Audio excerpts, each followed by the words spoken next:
Okay, I can see Kaylin, I can see Drini, and I see Erika. Welcome, guys. We're just going to give a minute or so for other people to come in. We've got a large crowd that registered, but I know life happens to everyone, so we'll see. If you guys wouldn't mind, just in the chat, just please tell me where you are from, and I would like to know if this is your first child going to grade 1 or that is in grade 1, so that I can just have a little bit of a so that I know who I'm talking to. If you can give me just quickly in the chat, I would appreciate that. Let's see where you guys are from. Don't be shy. Do you guys see that little the little button that says chat? You can just put in your answers over there. Okay, because it's terrible speaking to no one. Okay, Erika, Stepping Stone Junior School, grade 1 teacher. Erika, what town is that? Or city? Sorry. Let me just see. It's awesome to have a grade 1 teacher here. Oh, Drini. Oh, Erika, okay, Drini also. Oh, teachers, you guys, you want to come learn? That's awesome to see. Drini, grade 1 teacher. Erika's Queenstown. Okay, wonderful. Oh, yes. So Azan, you must know Azan, Erika, if I'm correct. And I'm sure you're very much Afrikaans. And Kaylin, I haven't seen anything from you. Where are you from? Let's see. And if this is your first child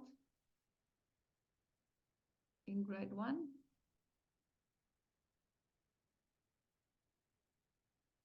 Okay. You guys are quiet. It's not nice, eh? Please, you guys need to please talk with me. I'm going to ask a lot of questions, so I need to get some information back from you. So just bounce it back to you or to me. That would be really appreciated. So let's see, are we admitting some other people? Okay. So while I'm going to do the presentations, guys, I am going to just check the participants as they are coming in. So please bear with me with regards to that. Can I just ask you, can you see me clearly and you can see the slides clearly, right? You don't see the blocks that says waiting room and chat. If I can just get an indication of that, please, that would help me so that I know if I need to move them around. I don't want them to be in the, so that it bothers you guys. Okay.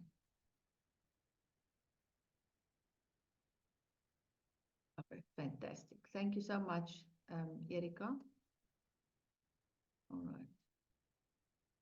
So there's no blockage of blocks because I see the blocks.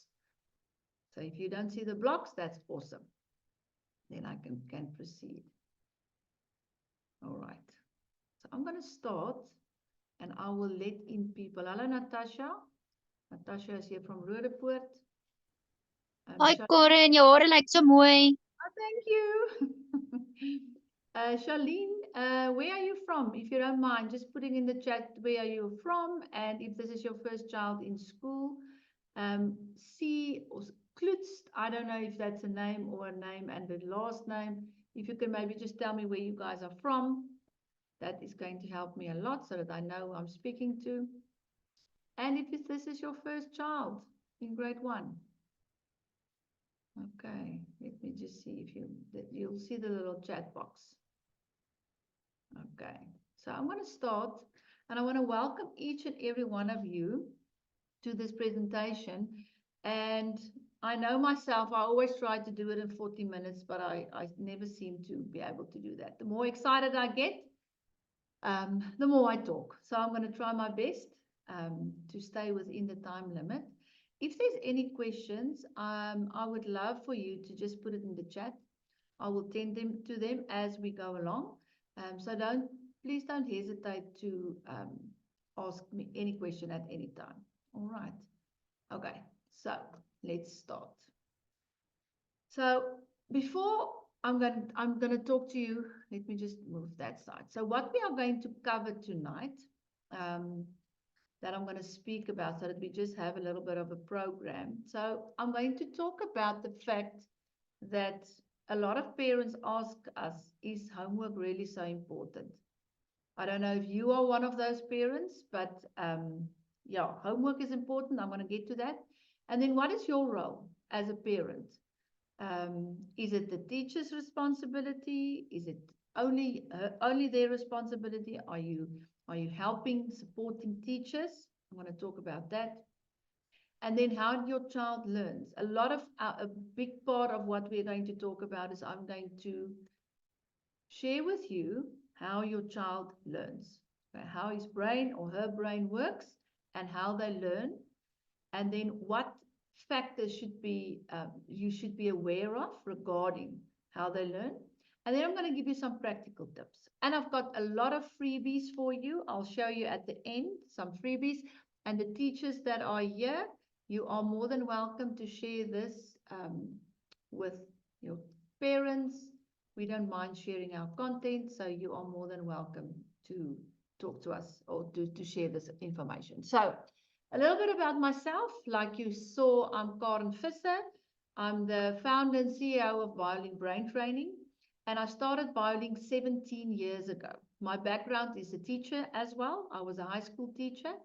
But when my oldest son was diagnosed in grade 1 with ADHD and in grade 3 with autism, my whole life changed. Um, my husband is a professor in chemistry, and I'll tell you later on why I tell you that. But we were on a journey of a long and teary journey, I can tell you that. 17 years ago, there wasn't all this information with regards to ADHD, autism, how it works, how you help these kids. I had to find my own way.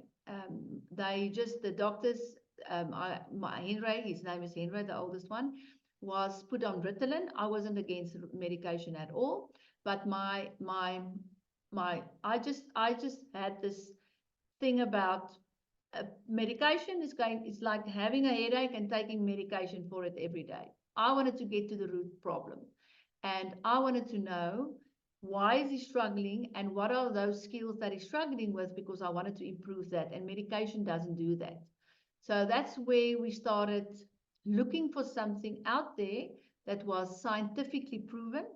If you're married to a scientist, I promise you, if something is not proven, and there's a lot of studies about that, we don't go that route. At that stage, Henry was at so many different therapists. And at one time, I can remember so clearly that I had 6 reports in front of me. And all 6 of them said something different. It looked like 6 different children. So that's where everything started. And I decided I'm going to educate myself. And I did a lot of courses overseas. And I wanted to help my own child. So that's where everything started. I've got another son. Henry is 24. My middle son is 22. Both of them is, the middle one is also ADHD with a lot of anxiety.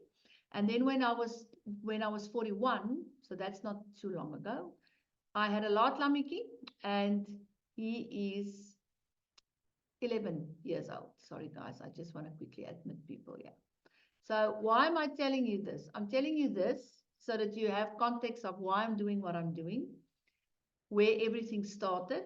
And then when I had Ilandre, that's my Lam, I had all this knowledge because our whole family are ADHD. We all are ADHD. I love my ADHD. It makes me creative. It makes me think out of the box. And I love that all my kids are ADHD as well. The thing is, I've taught them the skills that hinder them at school so that they can't perform, because that's what actually how you can help your child. So everything that I knew that I did wrong as a parent, because when you're young, you don't know what you don't know. I made so many mistakes, although I was trying everything. So when I had my Lamiki, I had all the knowledge, I made all the mistakes, and I started from grade R. I started implementing every little thing that I know. And I can tell you, looking back now, from middle of grade 3, that child was totally independent doing his homework. So I'm going to speak and I'm going to share with you things that's important, things that you need to be aware of, that a lot of parents don't know, plays a fundamental role in the building a foundational skill for your child to, in the end, I don't know if you have friends that's in the parents are in grade 4, they say it's terrible. I say it's not. If you are fully prepared, you have 3 years to build a very solid foundation for your child. They don't know any other way in which than the way that you are going to teach them. So you are playing the integral part as a parent with raising your child and being aware and educating yourself with regards to how your child learns. So is homework important? Absolutely. The syllabus and how school looks like, I mean, when I was teaching, now it's like light years different. I've got a lot of teacher friends that are grade 1 and grade 2 teachers as well. So I know what's going on in the system.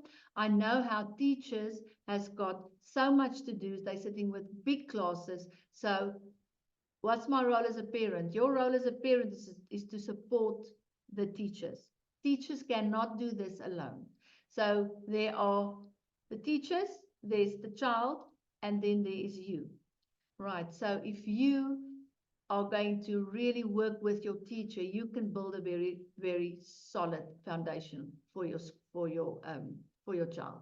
So please, the days where everything was just laid out to the teachers, it doesn't work like that anymore. The other thing that's important is that you need to educate yourself, because if you don't know what I'm talking about, because that's where I was, I didn't know anything of these. This just didn't make, it was like Greek for me. But the more I worked with it, and this our program is based on building cognitive skills, everything started making sense. Okay, so I'm going to now go over and let me just get to the next slide. Is I want to show you what are the most important foundational skills for your children. Okay, so at this point, I'm going to quickly ask everyone that's here, are you with me? Is there teachers, the 2 teachers? I don't know if there's more than 2 teachers. Are you agreeing with me up to now where I am with regards to the homework, the parent participation? Is there anyone that would like to say something? I would love to just guys, please just give me a little feedback of where we are at, and ask questions, please. I would love for you to ask questions and even just say what you feel. Okay, Erika, thank you so much for speaking to me. She says definitely. All right, so let's look at these skills. Sorry, I'm moving myself around. I just need to keep my eye on the screen if people are coming in late. Okay, if you are late in the meeting, you are more than welcome to just tell me where you are from, and also if this is your first child in grade 1. So let me ask you, and you need to now participate, even if you just give me a thumbs up or a thumbs down. Do any of you know what cognitive skills are? Don't read there. Have you ever heard about those words, these terminology? Okay, let's quickly see. Marina, Leletu, Kailen. Okay, let me see who else is here. Julie. Kailen. Okay, Kailen. Thank you, Kailen. All right. Anyone else? Okay, you know, guys know. So the main thing is, and so many times, and the teachers will agree with me, we see it in our practices all around the world, because we've got bilingual centers all across the world. We see the same thing. The core cognitive skills are not formed as it was many years ago. Why? Because children don't play anymore. The easiest, the best way to develop the brain's those cognitive skills is through play. But they don't play anymore. They're in front of screens, they're in front of computers. COVID happened, all of that, all right? So if we look at cognitive skills, they are and I'm going to give you I like images. So I'll show you nice images now. But those are the core skills that you need to build very strongly before we can go up to the next things. Because what do they need to do in grade 1? They have to read, maths. So those are the important skills that they are going to do these from grade 1 to grade 3. And so these core brain skills, called cognitive skills, are the building blocks for a child to be able to think, read, learn, remember, reason, and pay attention. Many times I've spoken to a school 2 weeks ago, a week ago, and I sat with all the HODs of the primary school. And I asked them, what was the things that they were struggling with, especially? And the teacher said to me, concentration. That was now the HOD of the foundation class. And I asked her, okay, but what is concentration? What does concentration look like to you? Because it's very abstract, right? And she said to me, they need to sit still. And then she thought, okay, and then because then I realized she was thinking, okay, but it can't just be that. Because what is concentration? And so often we all tell our kids, whether you're a mom or teacher, you need to focus, you need to concentrate. But what do we want them to do? What is it? It's very abstract, right? It's the same, especially in grade 1. I don't know if you guys see it too. They cannot wait. Do you struggle with they don't know that word wait?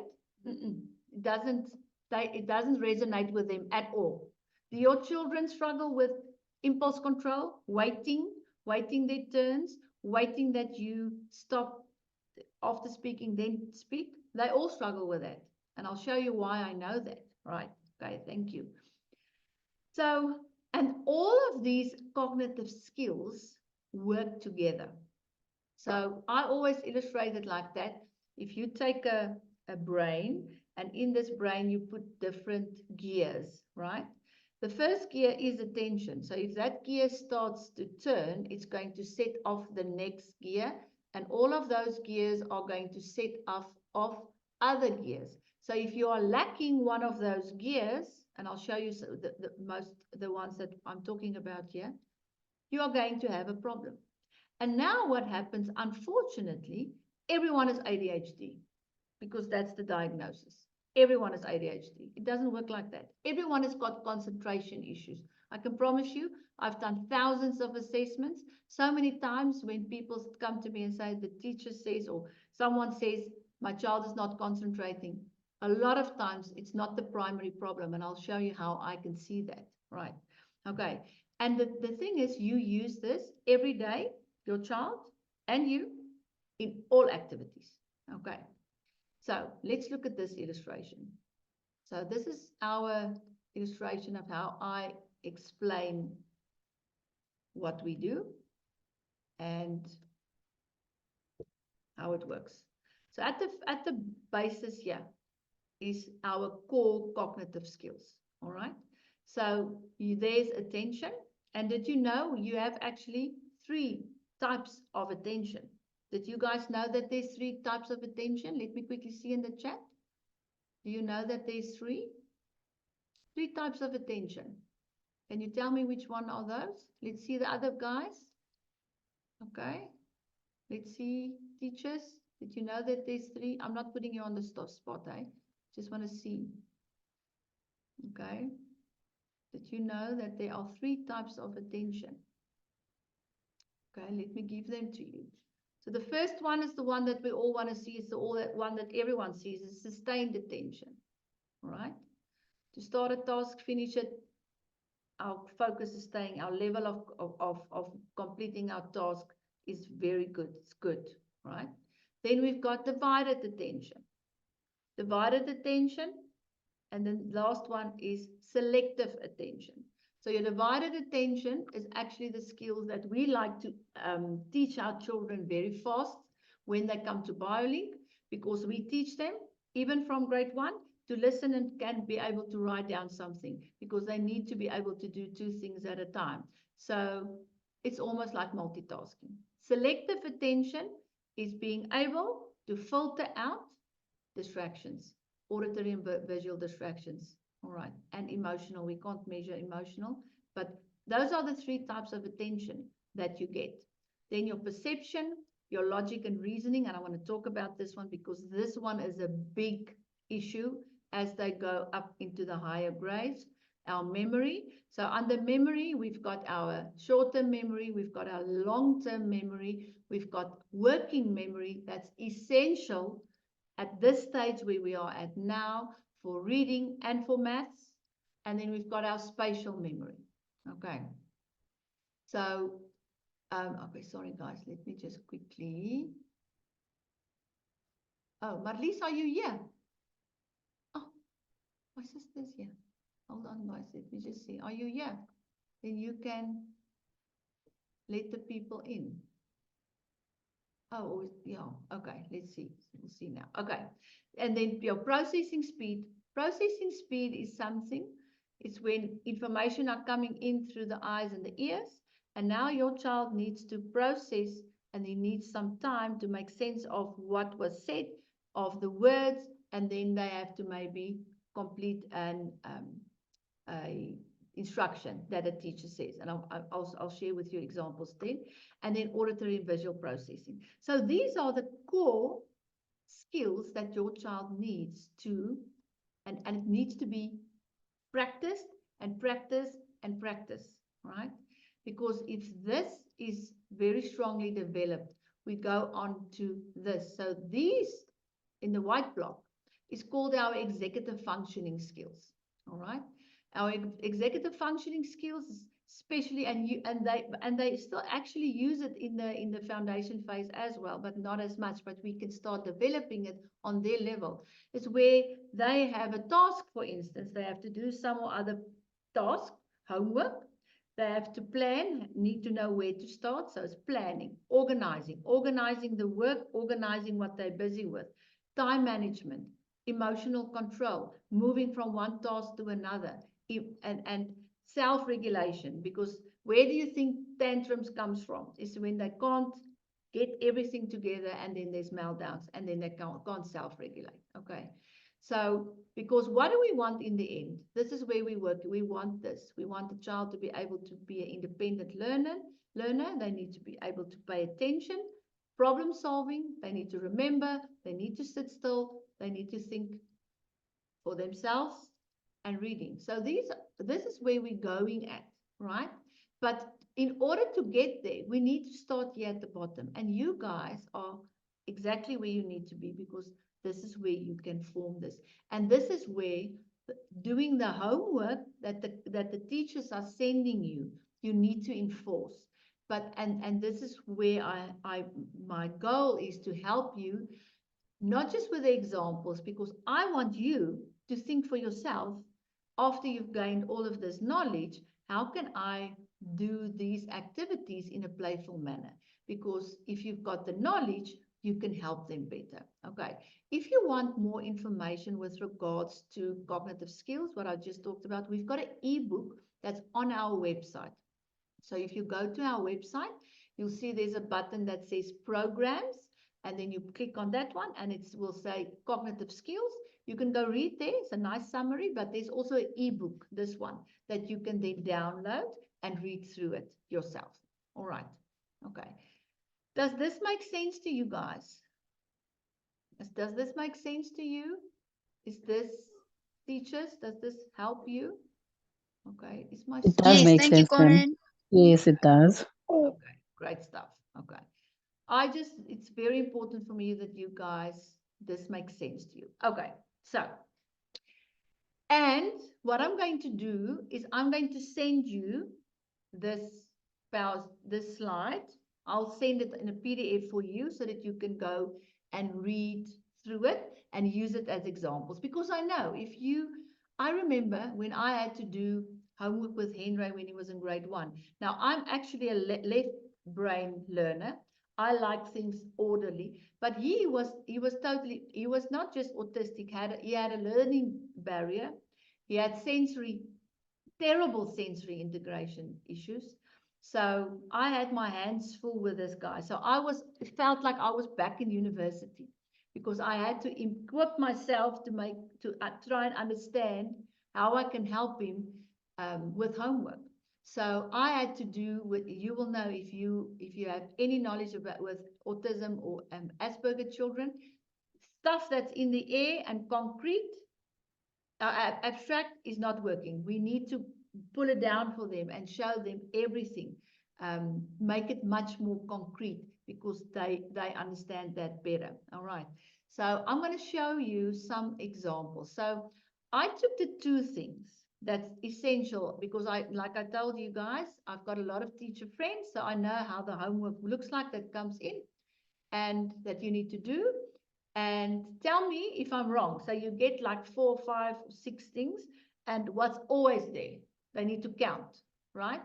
And then there's words, right? But the counting, and I'm going to get to the counting. So what I'm doing is I took spelling and I took counting. And I divided those two into fine motor skills because we need to practice handwriting and all of that. Okay, so we want to use the hands and get the fingers going. So fine motor skills, but also gross motor skills. Okay, so I divided it like that. And you'll see I even gave you pictures, but I've got great tools for you guys, right? Because I want to equip you. So now the spelling and the words and everything gets home. And the last thing, some children are at after care. Kaylin, I will get your answer. Some children are at aftercare. Some parents can help them, or some parents only after work can come and help the kids, right? So what I was trying, and like I say, I'm not preaching. I did this because I knew this. I did this with him, right? And I want you to take the homework that comes home and see it in another light of not having to tick off the boxes. It's taking the concept, what they need to learn, and then I want you to use different strategies of enforcing those homework, right? And what I can really tell you is if you start doing this, even if you have not a lot of time after work, right? You can easily, at the end of a school week, right? If you take everything that they had to do, put it on a list, and then with what you've learned here, you take an hour and you play that, enforcing it, because I promise you it works well. Okay, so Kaylin is asking, how do you deal with children with autism? Okay, Kaylin, if you can just give me a little bit more information. If you say deal with children with autism, in what respect? Okay, so if you can just give me a little bit of more information, then I'll gladly answer that question for you. Okay, so if we get to spelling, right, and I try and teach you that while you're cooking, I don't want you to go sit next to a table with your child and now you're sitting with the work, the the worksheets, and now you're just repeating it. I want you to cook, and you can do this. You can have the homework there, and your child can be in the kitchen because the kitchen is actually where we learn maths in grade 1 especially, and you can do this while you are cooking.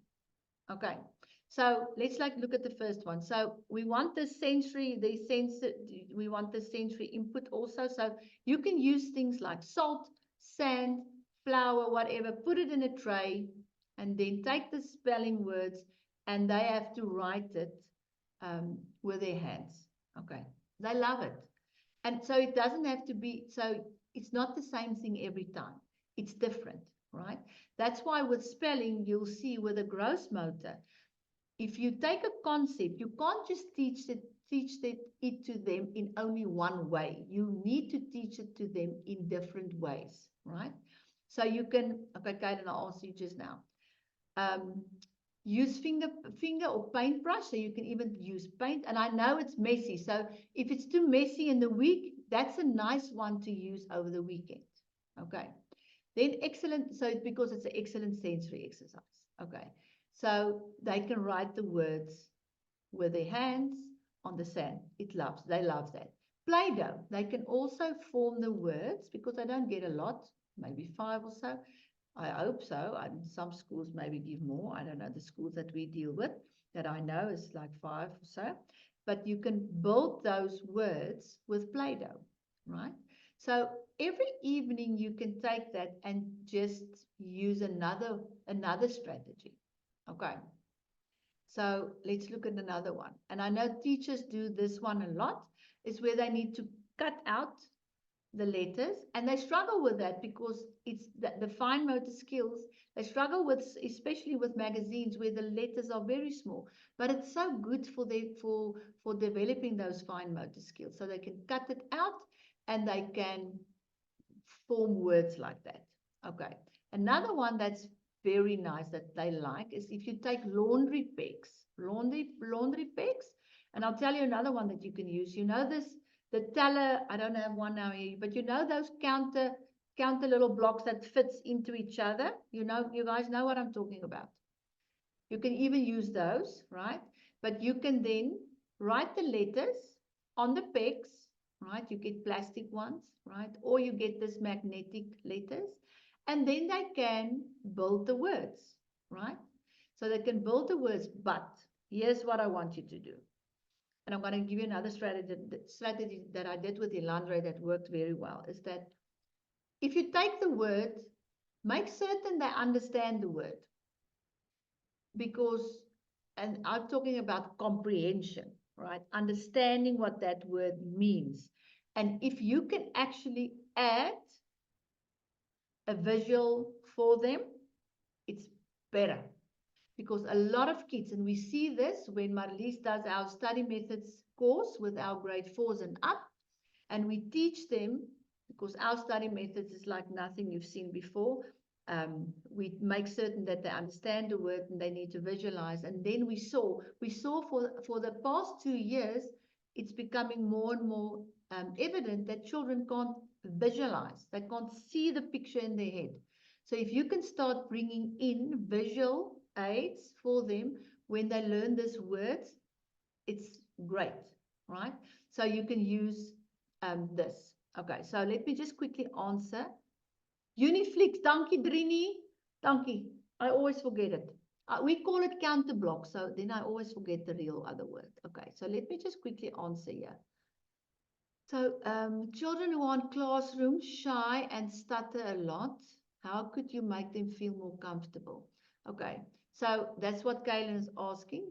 So the thing is, remember, why do they stutter?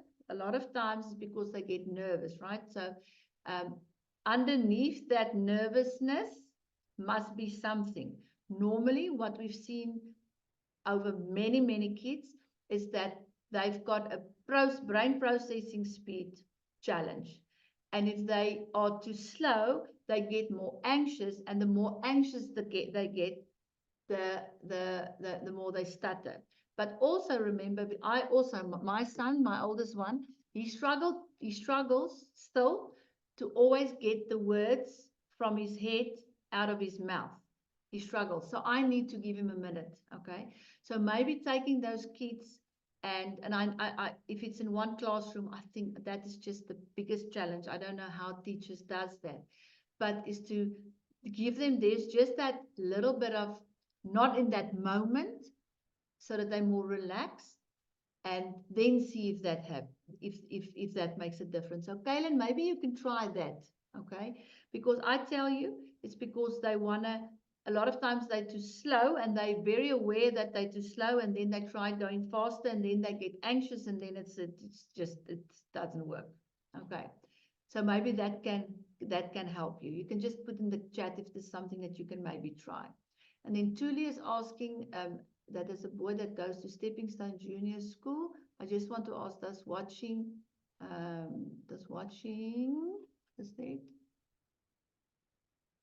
TV playing with a phone all time contribute to a child being an open? Yes.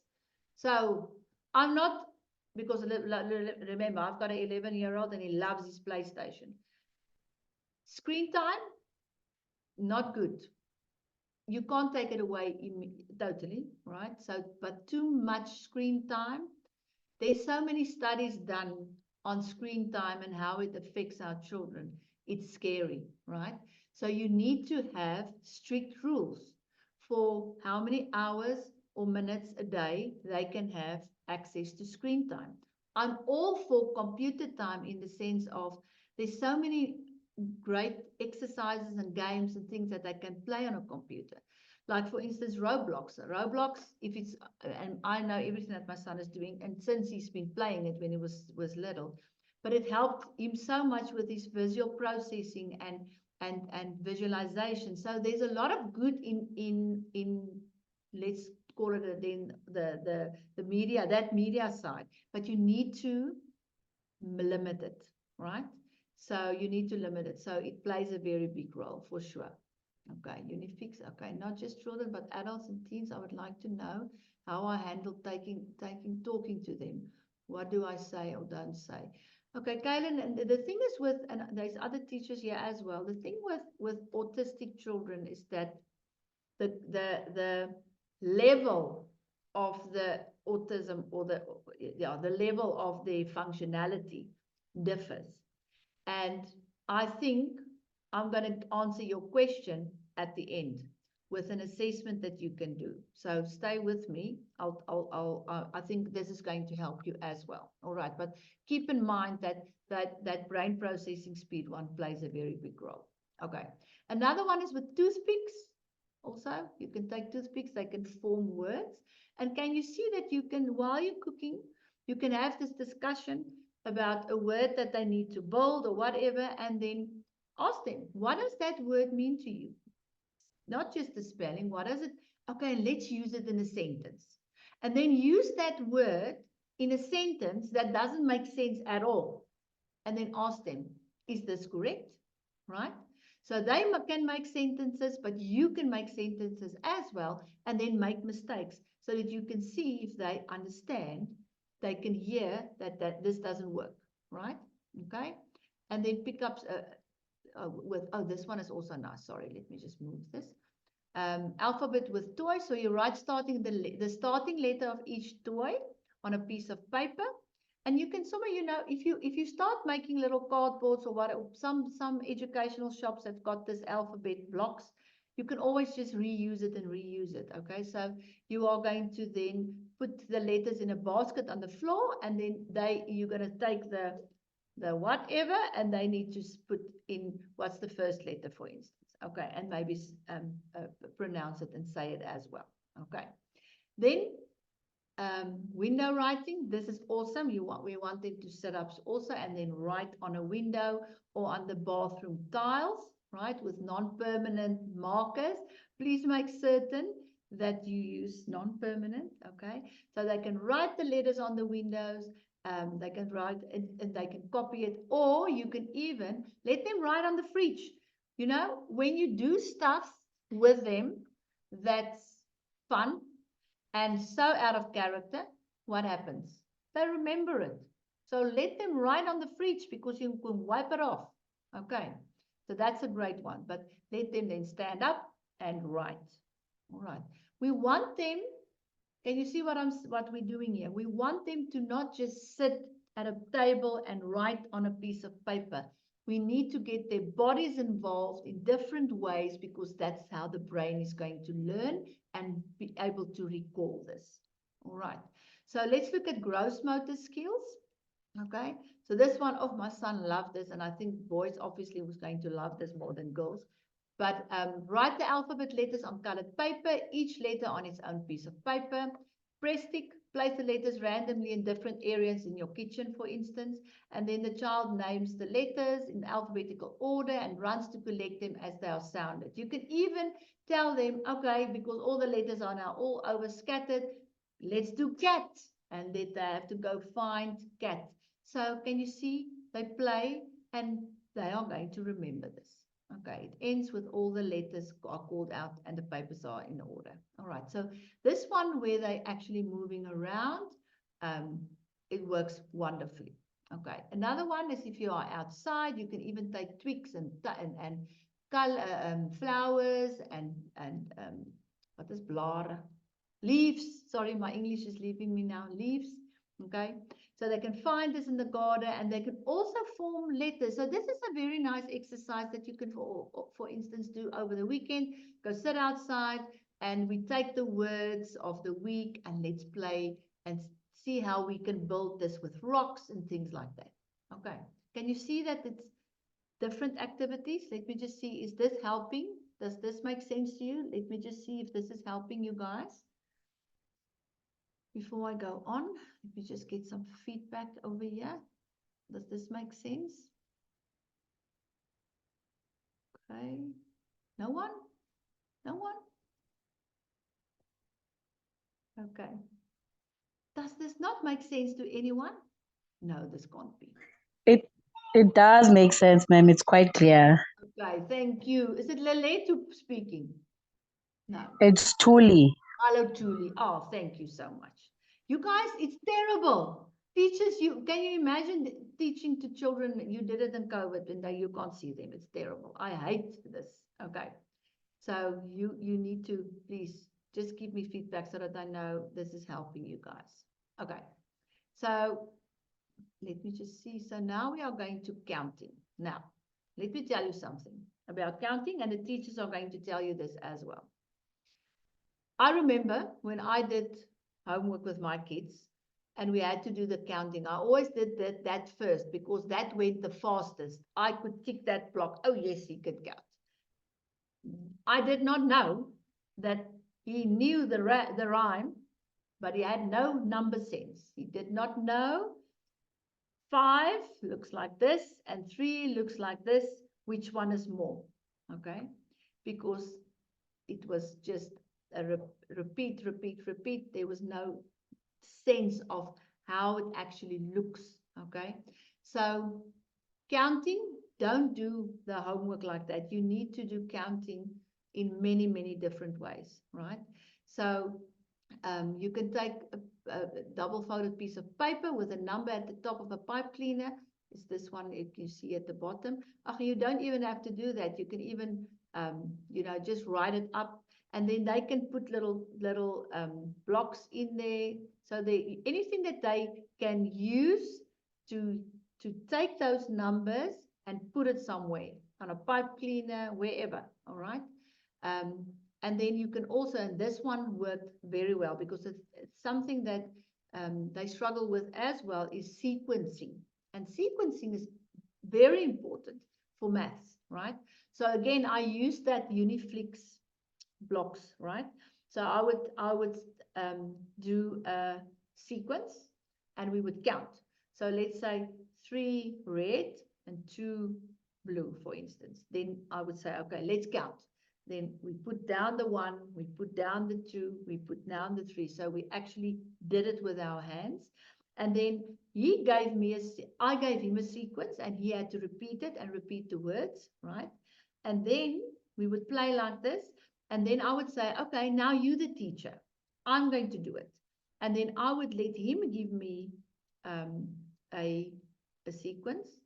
And then I would make a mistake, right? Same as with the words. Because I wanted to teach him that you need to really look and pay attention while doing this to see if the sequence are exactly the same, all right? So reverse the roles because it's playful for them, right? And if you do it wrong, it shows you that they are grasping the concept and then you can go forward, okay? Another one over here is the counting block. So you can just put a box with different numbers in, and then they need to fill in, put 5 macaronis or whatever into the boxes. Okay. You can also use this as because we're now almost going to term 2, so I'm not sure where everyone are, but if you are doing calculations, you can even, put 1 in here and 1 in here, or sorry, you put 1 and 1 and then tell them, okay, what's the answer in the box? And then they can take those 2 and put it in the box so that you have the 2 and you see the number in the box, for instance. Okay. The counting blocks, this is the ones. Okay. And I'm going to show you, I've got a whole manual for you with loads of more exercises. And we did this one many moons ago. I was actually reading through them now and I saw some spelling errors. I think it was typos, so I will have to go and correct it. But I'm going to send this to you. I think it's 21 pages of how I help you to do counting and spelling with these little blocks. These little blocks, do you, all you guys, all in all the schools, do you use these blocks? Let me just quickly see. They are golden, really. These blocks are awesome because you can do the counting. You can even do the alphabet with them. All right. So I always use this a lot with my kids. Okay. And then counting by guessing. So this is also a fun one. So they can, yes, you use those blocks. Okay. So counting by guessing. So you will put some, let's say blocks or whatever in a sock or in a bag, and they need to feel how many of those, whatever is in their marbles or whatever they think is in there. Okay. So this is also nice. Can you see? So they're using all their senses because that's what we want them to do, is we want them to use all their senses, right? When they are learning all the different things. So let's look at the gross motor skills one. This is also a nice one. A ball, a balloon, anything like that. Oh, sorry, guys. There are people that I just quickly need to let in here. Luckily, I'm recording, so everyone will get. If you guys want a recording, this recording, you need to please, because I can get access to the people that were responding in the chat. So I will know that you are here. So if you guys want the recording, I need you to just put in the chat recording so that I can send that to you tomorrow as well. Okay. So when it comes to the numbers, like I said, remember, don't do that 1, 2, 3, 4, 5, 6 to 10 or whatever. Tell them we're gonna count till 10, but start at 6. See if they can do it. Start at 1. Start at 4. Right? You can also go and you can. I did it at my garage door. I draw big circles with numbers in there. So I would say 6, and then you had to throw the ball to the 6, for instance. Okay. And then you can also, I would do something like, okay, 1 plus 3 is how many? And then it would be 3. And then you had to bounce the ball to 3. Again, using a ball, using a balloon, it's just they're moving around, right? And because they learn when they move around, okay, especially when they are in grade 1, okay, they still need to really, really move. And I know it's difficult. That's why they can't do it during class time. That's why you need to do it afterwards. But can you see, even this you can do while you're cooking, okay? Maybe it's not a big ball. Get not a golf ball, get a table tennis little ball. You can play with that one, for instance, okay? All right. And then you can use a laundry basket as well. They like playing basketball, okay? Again, you can, for them to say, okay, give me 6. And they have to maybe throw in the ball 6 times, for instance, right? So there's many things. So just get everything in your house and see how you can, by using your fine motor skills and also by moving and using other stuff, how you can make this homework for them in such a fun manner. Just using these few that you are seeing here is going to make a big difference. And I promise you, the one thing that I religiously did, as on a weekend, I took the work of the week that I got, and we always got a little letter from teachers saying that we have to work at something. So if there's anything that I was told that we had to do extra, we did it over the weekend, but we played it. So for them, it was never homework. For them, it was just my mom is spending time with me and we are playing. Right. Okay. So, oh, and this one, teachers, auditory perception. Everyone will tell you. And when I spoke to that HODs from that school in Sekunda, they all had the same thing. Children don't listen and they don't understand, and it's true. Okay. So that's why I'm saying to you, if you do spelling words with your kids at this level, I want you to make certain that they know what that word means. And if you can put visual, but then also auditory sounds and things, I know it depends on the words, but if you can put that extra in, it's going to really make a difference. But if we look at auditory perception, I'm going to get to visual perception. They hear, but they don't listen. So what are the difference between hearing and listening? What's the difference? Come on, let's see. What's the difference between hearing and listening? Come on, teachers. Let's see. What do you guys think is the difference? They're 6, they don't know, right? You need to make them aware of these things. We are very, in our centers, we're all about connecting the dots for the kids so they understand the behavior. That behavior has actually got a name. So let's say it's impulsivity, okay? And then we connect that behavior and that word together so that if they're in class, they know what they are doing and they're not supposed to do. So what's the difference between hearing and listening? I think listening means that they understand what they are hearing. Yeah, so hearing means you are talking and your mouth is doing this and it's wherever, in and out. Listening means you are listening to my words and you are making sense of what I'm saying. Okay? Now, this is a very important point because I'm going to touch on that a little bit later, because unfortunately what happens with all of us as parents, and it happens in class as well, we give them too many directions all at once, so they can't remember everything. Okay? But they are not aware, a child, that if I talk to you, you need to slowly make sense of that word, form maybe something in your imagination, visualize it. But now if they are very small, so their processing speed are slow, so they struggle. That's why we can't go too fast with them. All right. So listening skills, look at what it affects. It affects the ability to develop speech and language skills. And this is our foundation. To read. How many kids are struggling to read? Guys, I was blown away if I see a grade 4 child still sounding. It just doesn't make sense to me, right?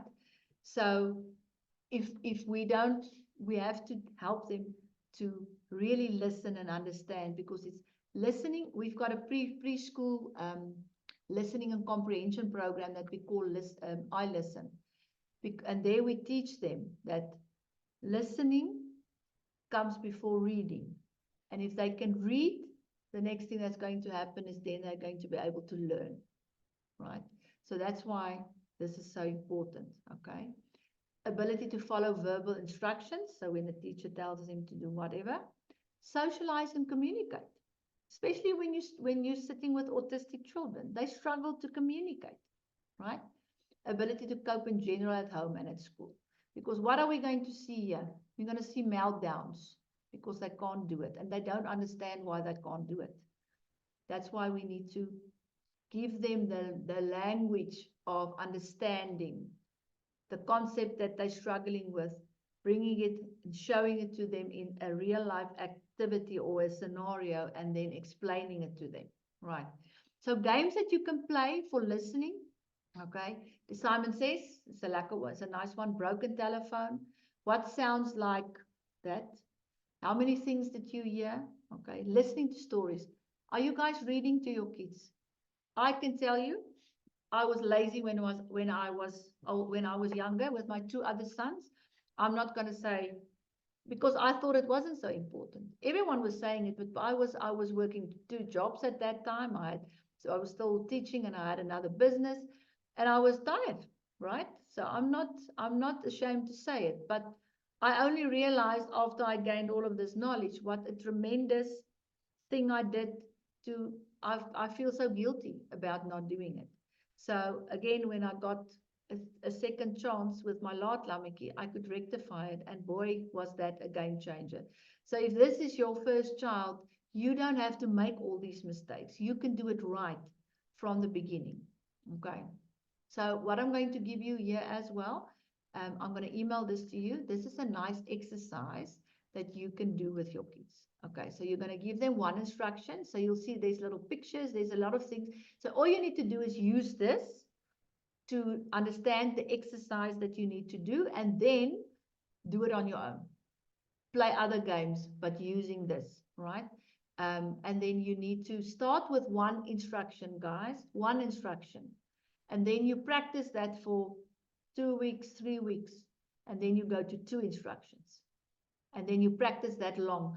You know, one thing that a lot of parents think is that if we do something and my child gets it right the first time, oh good, he can do it. Okay? It's not like that. Today they were going to be able to do it, and tomorrow there's going to be nothing. Okay? You need to repeat and practice that. Okay? Drini, she says, interesting, a man's voice tone is so much more stimulating than a mother's high pitch one. Isn't that true? If we speak, they don't listen. And the men, what do? The first sentence, and then everyone is listening. It's so true. So true. Okay. So I'm going to give you a nice exercise that you can practice this. But in your normal day life, just by giving your children instructions, just be in mind, a child of 6 years old, their brain processing speed is still very, it's not long, right? You can't give them too many instructions. You can't even give them 3. Teachers, you cannot give them 3 instructions. It's too many. You have to build up, right? Break it up and build up. Okay. Next one, visual perception. Okay. So this is the one that I told you that I packed the blocks, and then he had to repeat it and I had to repeat it. So we played, because this helped a lot with sequencing. Okay, and they are going to use this a lot in mathematics. So you can use stuff in your kitchen knives, maybe not the sharp ones, right? Or even, you know, cutlery.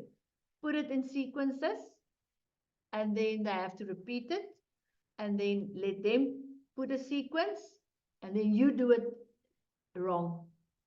I cannot tell you how they enjoy that, right? You do it wrong, and then you say, but where? Okay. All right, and then you can use, like I said, Lego blocks or anything like that you can use. So this I Spy game, that's a great one. Everyone knows that one. Okay, so you can play it by you're going to say, I spy something that's round and flat and rough. Okay, let them run and around and find that one. Okay. Now, let's look at behaviors. Let me just see, was this helpful up to here? Is this giving you some more ideas of things that you can do? Is this helping you? Annelie, I'm seeing your face. It's so wonderful to see a person's face. Is it Annelie? Yeah, Annelie. Okay. All right, is it making sense? Annelie, are you in Cape Town? Because it's still bright and daylight. Can you hear me? I'm seeing your face, but it's bright. Can you guys see her? She's bright and it's like daylight here. It's dark in Bloemfontein already. Okay. So look out for some of these behaviors. Okay. Tell me, can your children start homework by themselves? Or do they need your instructions? Okay. All right. Do you know what effect visual and auditory distractions have on your child's ability to pay attention? So they're sitting in the classroom, and the outside is dogs barking, or there's a lawnmower going, and sometimes these outside things are taking them off task. If a child is visually distracted, you cannot put him in the back of the classroom. You need to put them in the front of the classroom, for instance. And I'm going to show you how we can see which of the 2 they are struggling with. Okay. Impulsivity. If they are hurried by nature, they just want to complete and make it, you know, finish a task. Okay. So do they have that maybe? Meltdowns. Who struggles with meltdowns with your kids? Is there anyone that's struggling with meltdowns with your children? You're struggling with meltdowns, and it's terrible because everyone is tired and you feel frustrated yourself, but you need to keep it cool, because as soon as they start feeling and seeing that they're struggling to get something wrong, we don't want them to start believing that they can't do it, right? So you guys sometimes struggle with meltdowns. In class, do you guys struggle with meltdowns? I think in grade one it's sort of normal because they're still so small and emotionally they really struggle sometimes. So I think this is something, and don't worry about that, because a meltdown is a behavior saying that I can't do something, I'm struggling with something. But we need to now understand what is that something, right? And homework taking too long. Okay, so you need to look out for these behaviors. So I want to quickly just read this one to you so that you can see. I wrote down an example of a grade one child. So the teacher, so that you can see all the skills that I talked about here, how it looks like in a normal day, right? Okay. So the teacher is explaining a new maths concept on the board. Alex is using his attention skills to focus on what the teacher is saying. His working memory is at play as he remembers the steps for solving the math problems. Now, I want to stop here and I want to tell you that if a child struggles with working memory, the skill that is lacking is processing speed. Because processing speed is the foundational block skill for working memory. So if they struggle, and remember, a slow processor doesn't mean the child is slow. The child is just processing the information that's coming in through the eyes and the ears. It's a little bit slower. They need a little bit more time. And unfortunately, everything is fast in school, even in grade one, okay?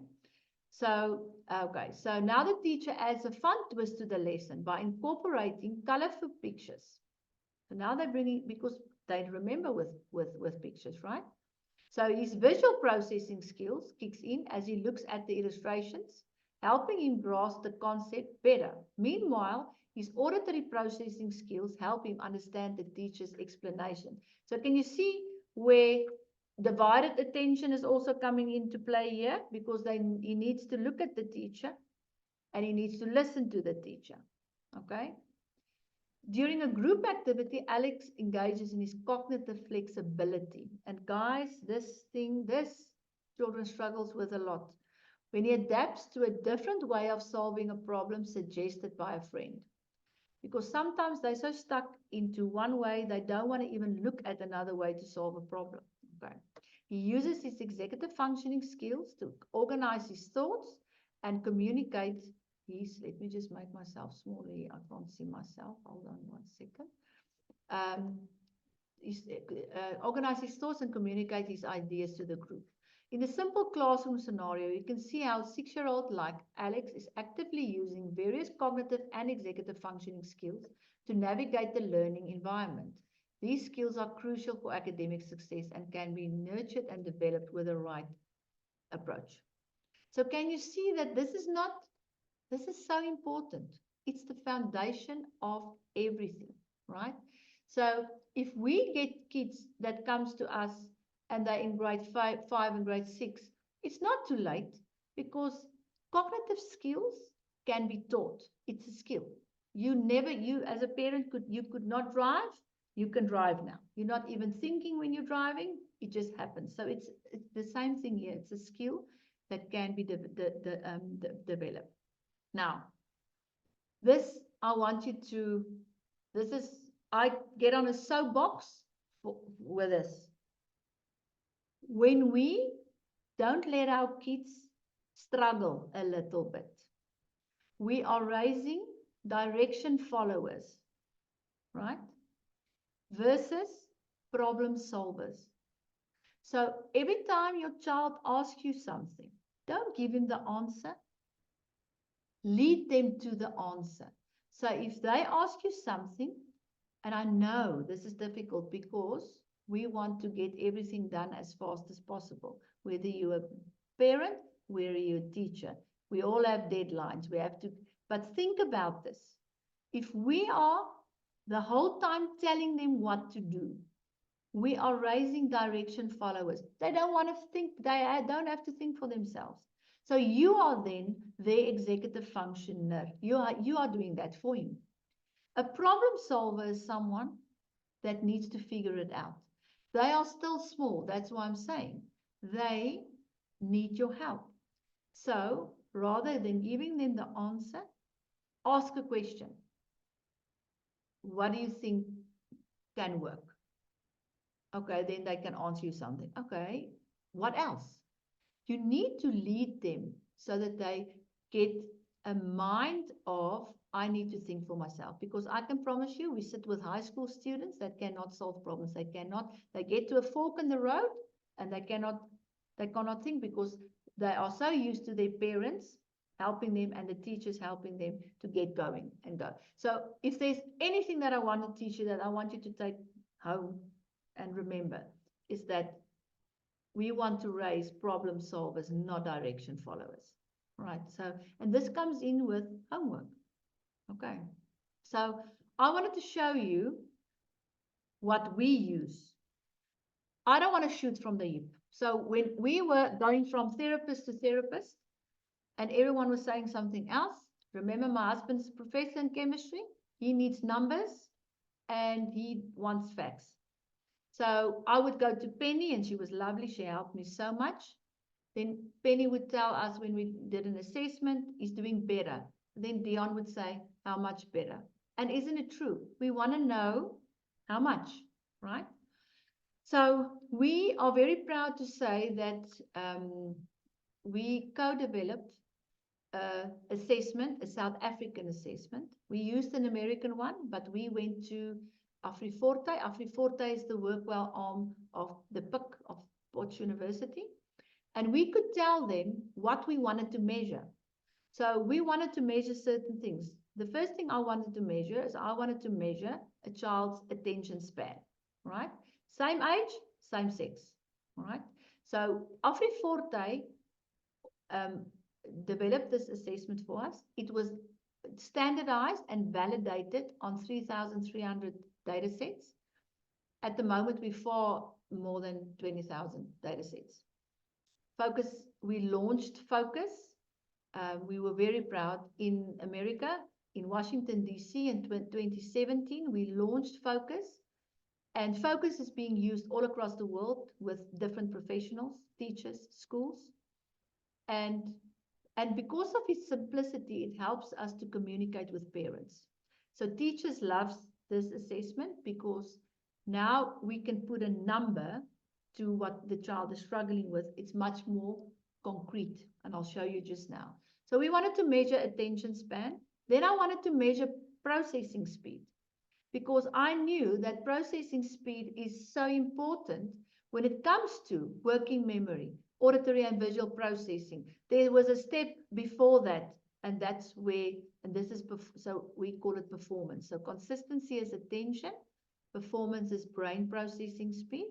Then we wanted to measure impulse control because some children are just impulsive by nature. Some children will become impulsive in certain scenarios. So a slow processor, teachers, if you have to finish and some children are slow and you are telling them to come on, you must need to finish. They get so anxious. So what do? They start behaving impulsively. Okay. So we can now see with our assessment, if they are not stimulated at all, how does impulsivity as a skill look like? And then we did something that up to our knowledge, up to now, no one has ever measured. So we have incorporated into our assessment, because this is a computerized assessment. There's no person involved. No person. It's a assessment, a scientific objective measurement of attentional control. So we have put in auditory and visual distractions into this assessment, because a lot of times that was the primary problem why the teacher was seeing the child's not sitting still or whatever, even impulsivity. So we've brought in the auditory and the visual distractions. I want to show you how this looks like. So this is where everything starts to make sense, is that the assessment is 20 minutes long. Like I said, there's no person involved, right? If children go through assessments, they scared personality types, they're scared of people.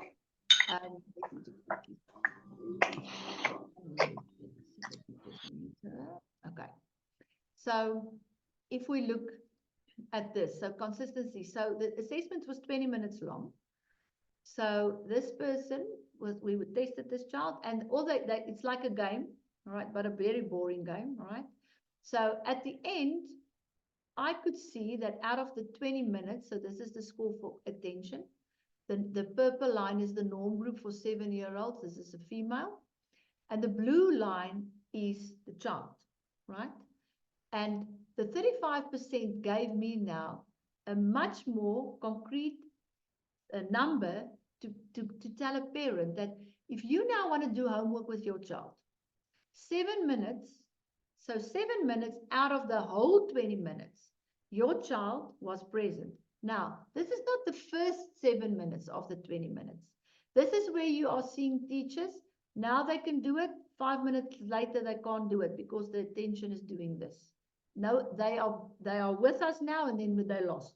With handwriting, the one, they are fine, and then all of a sudden it's just scrabble. Okay. But now this makes it much more realistic for a teacher, especially also to communicate with a parent, to say, okay, so this is what we are dealing with. This is the skill set, right? So how can we, because now a teacher looks differently at a child, because now they understand. Now there's a realization. It's not because they won't, it's because they can't, right? Here we did it with processing speed.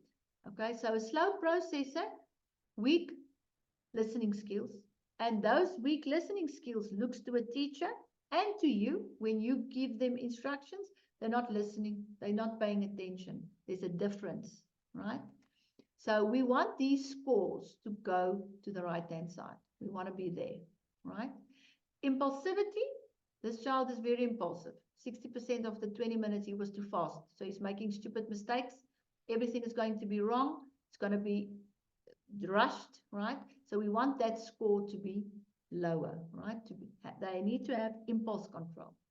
And then on this side is where we measure the effect of the visual and the auditory distraction. So over here, this child, visual distractions is very high. So this child needs to sit in front with the teacher, because if they sit in the back, they're going to see all things happening around them, and they're going to lose their focus. And remember, they don't know this, right? A child don't know this. So, Kaylin, are you still here? Let me just see. Yeah, you're still here. So this assessment is not standardized for autistic or autism children, right? But so we don't look at the norm group. Okay, so but we can still look at the score, because can you see when we have this information, we can now connect the dots with regards to the behaviors that we are seeing. Now, if you look at let me give you an example. My neighbors next door, the little boy was in grade 5. So she came to me and she said to me, Karen, the teacher is complaining, John is so impulsive. He is all over the show. We have to work on his impulsivity. And this is what I always say is, okay, you say that, but let's do an assessment. Let's do this objective scientific measurement, and let's see what we are dealing with. And can I tell you something? Because they thought also it was his attention. His attention was in the 80%, but his processing speed was 10%, and his impulsivity score was 1%. So I could see that when he's not, because the assessment, they don't have to read, write, or anything. They just look at a little star on the screen. If he was not pressured, he was not impulsive. But he, through the years, has realized that he never finishes. He's always behind. So what happened? He started conditioning his brain to always be fast and in a hurry. Okay, so we could get to the primary issues. The primary issue was processing speed, and we could work on that. All right. So I hope this has made sense, because on the one hand, we need to know how we can help our children, how we can play with them. And on the other hand, you need to understand what your child can do and cannot do. I want to quickly show you. Sorry, I'm just going to quickly do this. Let me just stop the screen. I want to just show you what I'm going to give you. So over here is that booklet that I talked about, right? With the little blocks. So I'm going to send you, it's a 21-page booklet with different exercises that you can play with, right? Then I'm going to give you this one. It's a 4-steps roadmap to routines, right? It's important to give them routines. And this helps you a lot because it's now routines, and I'll explain it there. And then it's the morning routine, the afternoon routine, the evening routine. But this skill actually will pull through when they get older, when they go to grade 4, because the skill of creating a habit comes into play when they start learning as well. So you'll see I've done this, and then there's empty blocks where you can put, or they can write a picture or whatever with their morning routines. Okay, so I'm giving you the morning routines. Here's the auditory memory exercises. So there's a few over there. You will get the drift of what to do. Okay, so there's a few of those. And then this one, the checklist for school bag and the checklist for stationery. So you'll see it looks like this, and then one is empty. The first thing I want you to do, if you want to really help your child, is teach them responsibility with something stupid like packing my school bag. You're not going to pack them. So you're going to teach them to pack it, but you need to give them the tools to pack the school bag. Okay, so this is just an example. So what they can do is you can just cut it out, laminate it, maybe put it on a rinky on their bag. And if before they go to bed, they need to go through that one. And who's going to write this one? Okay, they can't really write. They have to tell you what to write here, right? Until they can write neatly. Okay, so a checklist for that. And this one too, the stationery checklist, right? They need to make certain and take responsibility of everything that they need to take to school, right? I promise you, this is a very important skill to teach them from a very, very young age. So I'm going to send you that. And for the people that's in here that were late, just make certain if you want the recording that you just put in the chat recording. Let me just see, there is a chat. Okay. And then I'm going to send you the recording. I'm going to send you the PDF of the presentation with some of the exercises. And then I'm going to send you, oh, and I'm sending you something else. And I see I did not, let me just see. There's another one. I'm going to send you another little, sorry about that. It's also a booklet with spelling, right?